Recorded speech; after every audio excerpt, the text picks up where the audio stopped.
अगर आप फ़ीमेल हैं और इनमें से कोई भी आपको अलामतें मौजूद हैं, 1 या 2, तो यकीनी तौर पे आप अपनी आयरन की स्टडी मस्ट करवाएँ।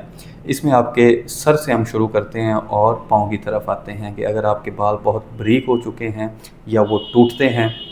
दूसरे नंबर पे आपका अगर सर जकड़ा रहता है, आँखों के पीछे आपको वज़न महसूस होता है, आपकी ज़ुबान अगर आप देखोगे तो बिल्कुल चपटी ज़ुबान होगी और दानेदार ज़ुबान नहीं होगी। अगर यहाँ पे इस साइड पे आपके कभी कभार अल्सर हो जाता है या कोई ज़ख़म हो जाता है, आपकी भूख मरी रहती है, पट्ठों में खिंचाव रहता है, नेल्स टूटते हैं या नेल्स की शक्ल चेंज हुई है, या ज़ोर वाला काम करने से आपको थकावट होती है या बुखार की कैफ़ियत फ़ील होती है, तो ये सारी अलामतें आपको आयरन की डेफ़िशिएंसी कर रही है।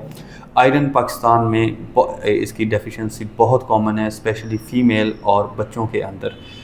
जो जितनी अलामात हैं ये सारी की सारी आयरन करता है और पेशेंट बड़े अरसे तक थके हुए फ़ील करते हैं। आप अपने आयरन की स्टडी करवाएँ, अपने डॉक्टर के साथ कंसल्ट करें और आयरन डेफ़िशिएंसी को आप बेहतर करें और with in few months 2 to 3 months आप बिल्कुल नॉर्मल हो जाएंगे और आपकी पेन किलर खाने से भी जान छूट जाएगी। बहुत शुक्रिया।